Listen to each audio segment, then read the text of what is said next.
really has no examples or facts. And that is a recurring theme, okay?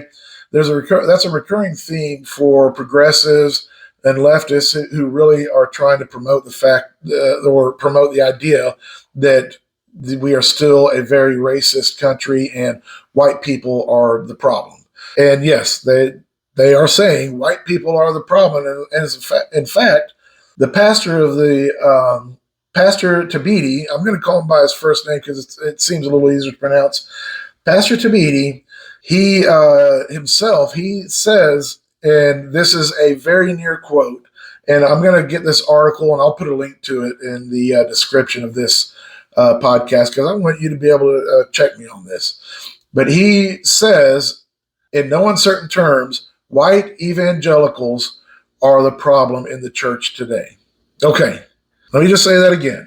He says white evangelicals are the problem in the church today. Soak on that just for a second before I ask you, do you get the irony of that statement?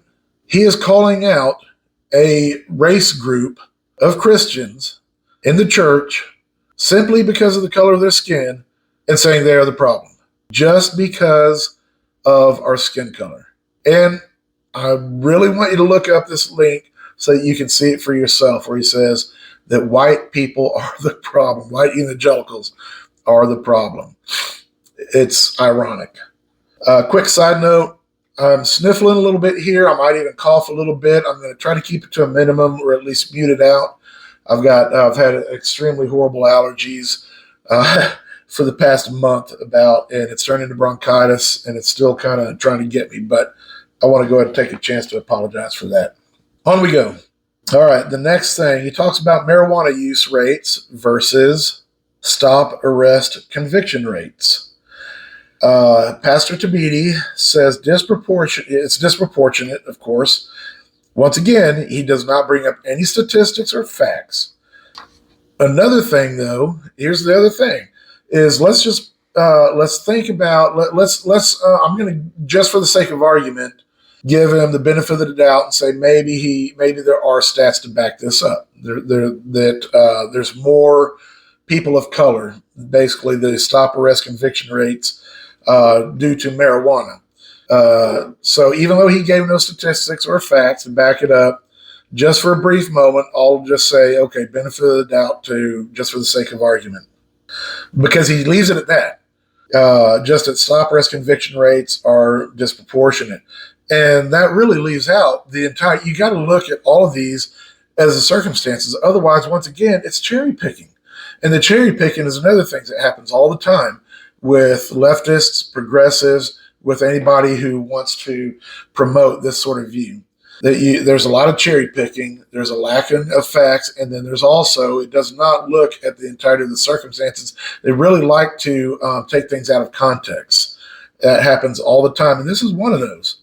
And here's what we're not putting into context in his article, is that if you possess marijuana or any other drug for that matter while committing other crimes, you will more than likely get charged with it, and you'll get charged with that other crime, and sentences added on.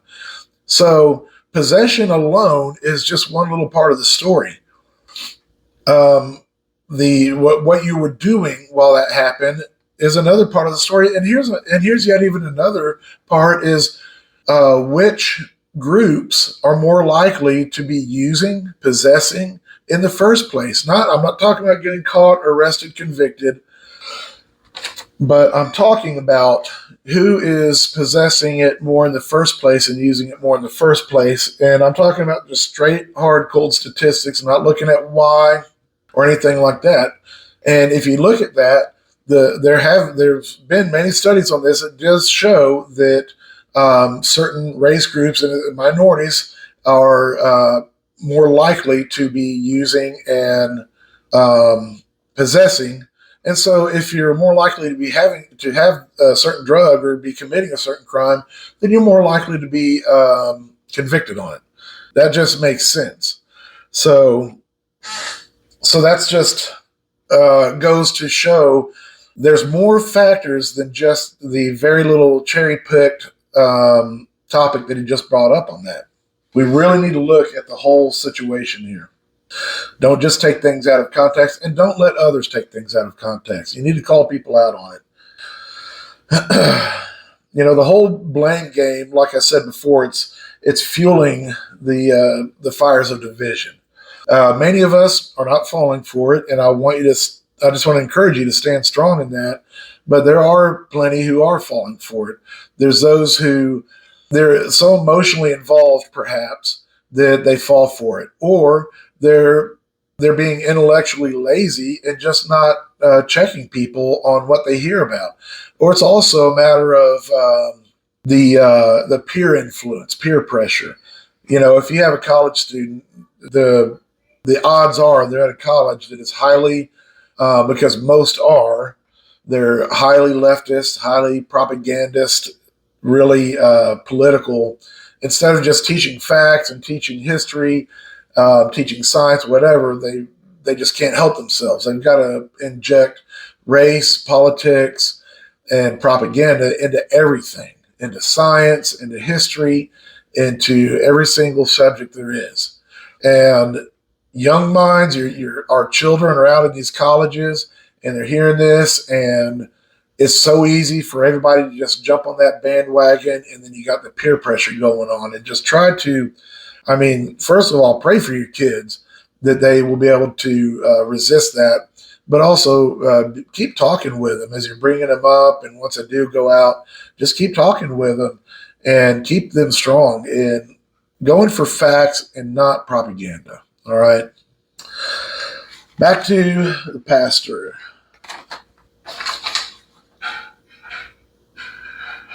Okay. Pastor Thabiti, he makes a point to blame the failure of former criminals on the system. Again, nothing new. Everyone who likes to espouse racism against the United States, the system. It's so easy to bring up just the system when you're talking about racism, because that in some way they feel like it kind of convolutes and it makes it harder to argue against. But here's the problem: we're still dodging the issue of responsibility. Again, I will, just for the sake of argument, I'll relent just a little bit, give the benefit of the doubt that maybe there were external factors that put more pressure on certain minority races to fall into certain crimes and stuff like that. Well, once again, that just completely takes out the self-responsibility. There are many of these very same minority races who were put in the same places and have the same pressures and the same issues that would push them that way, but they chose to not fall into those lives. They chose not to fall into those crimes and to become a part of the system. And, he's Pastor Thabiti. He talks about the making a change in how we accept former criminals back into our society.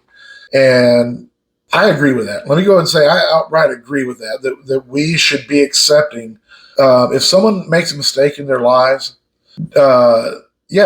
me personally, and I'm talking from a Christ-like point of view, we're all sinners. We've all fallen short, and that includes the criminals, okay? Do criminals deserve a second chance? No, none of us deserve a second chance. But should we give it? Yes, we should, and we should try to reach out, and we should try to help. But once again, it goes back to that responsibility. The people who we're reaching out to, if they have no sense of responsibility in this and they're not going to try, there's only so much we can do. We cannot force them, to use let's use the old expression, you can lead a horse to water, you can't make him drink. There's only so much we can do. And here's the irony of the situation, is the fact that Pastor Thabiti is talking about this, that we need to be more accepting of former criminals back into society and try to help them. That change will never be successful if we keep blaming others, if we keep being divisive, and if we refuse to address the core issue. So it's ironic that he is telling us that we need to go out and do this, but never once addresses the heart of the issue.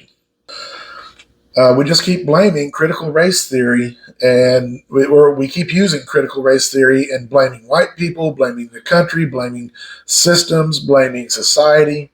And by the way, critical race theory, it is political. It is not biblical.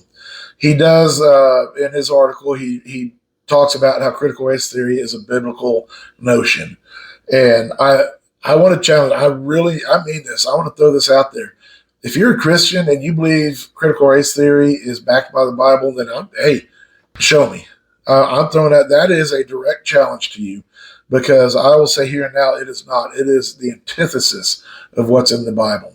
It is so untrue. It is so divisive when the Bible wants us to be united. Okay?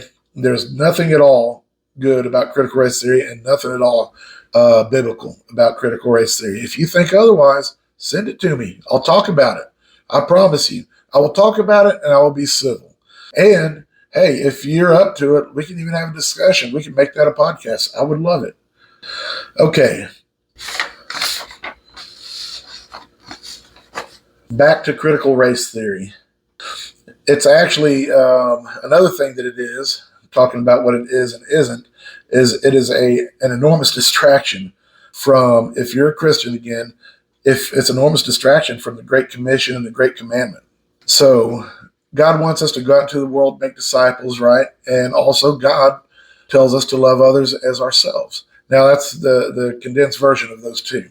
But if you are a Christian and then you know the Great Commission, you know the Great Commandment, tell me anywhere in those where it says that we should hold certain people down while lifting certain other ones up. No, it says to go out and find the lost. Now, if you're going to interpret that somehow into critical race theory, then you're way off. Going out and finding the lost does not mean blaming white people while you're trying to help black people. How about we help the lost no matter what their color is, no matter what the race is, and we do it without trying to blame others for it? How about we put God into this? How about we do that in the equation? As a matter of fact, it's funny because Pastor states he talks about the fall and the spiritual side of this, the depravity. He actually ends up mentioning this. It's funny because he goes through this whole article as a pastor. He states, he makes conjecture, he states facts, not facts, but he makes statements not backed up by fact or logic. And he never once talks about the spiritual side of this until the end. He brings up talking about the depravity and the fall, and but it's ironic because he goes on to suggest that the fix is a political one. So he's saying that and again, I'm going to put this link up.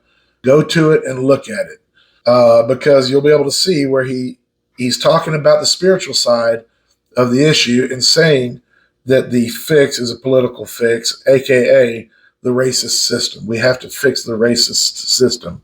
No, if you want to be honest and talk about the spiritual battle that's going on for the souls of the people of the world, yes, but specifically in the U.S. and all the supposed racism going on in the U.S., and you want to say that it truly is spirit, and yes, they're the battle, no matter what it is, it comes down to being a spiritual battle. And ultimately, there are practical ways to go about this, but it begins and it ends with God, and it begins and ends with His Word. That's where we're going to do the most important work. That's where the work really happens. A lot of this other that we talk about is good, as far as not what the pastor is talking about, not what Pastor Thabiti is talking about, but in the church, the spiritual, that's where it's at. That's why we need to pray. That's why we need to study God's Word. That's why we need to fellowship with one another. But there are practical sides to it as well. But it's funny because the only remedies that Pastor offers up here is to blame white people, to blame the U.S., and to fix that by holding white people down, holding white people accountable, and that's it. So I I'm pretty sure, feel pretty confident that he never once in his